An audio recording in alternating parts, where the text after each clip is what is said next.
Neste ano de celebración carballiana, Edicións Lai o Vento recupera moi oportunamente Voz e Silencio, entrevista con Ricardo Carballo Calero, da autoría de Francisco Salinas Portugal. Libro publicado inicialmente pola xa desaparecida Edicións do Cumio en 1991. A obra surxiu dun proxecto da Asociación Sociopedagóxica Galega. Ao longo do inverno de 1989, Francisco Salinas entrevistou no seu despacho da Facultade de Filoloxía de Santiago de Compostela a Ricardo Carballo. O obxectivo era unha pequena entrevista para a elaboración dun vídeo, mais por obra e arte dun entrevistador incisivo, apaixonado e por veces polemista, e dun entrevistado que aquí aparece en estado puro, ca súa alianza perfeita de rigor e entusiasmo, ca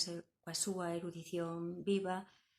co seu amplísimo coñecimento e en primeira persoa da nosa realidade política, lingüística e cultural. Esa pequena entrevista acabou derivando nunha longa e moi interesante conversa. Mais que un percurso pola vida e obra dun autor, dun home, Voz e Silencio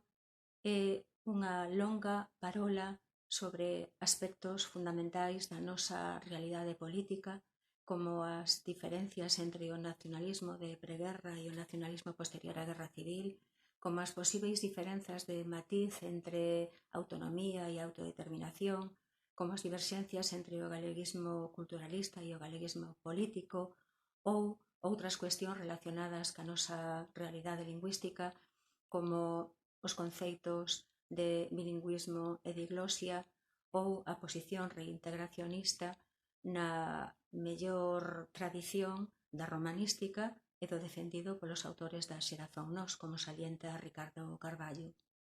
A obra foca tamén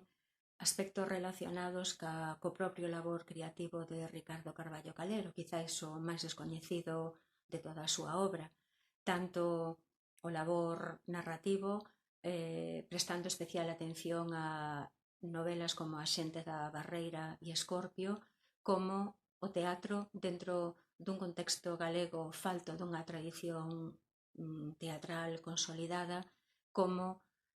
o seu labor como poeta, que para el tiña unha especial importancia, un especial protagonismo.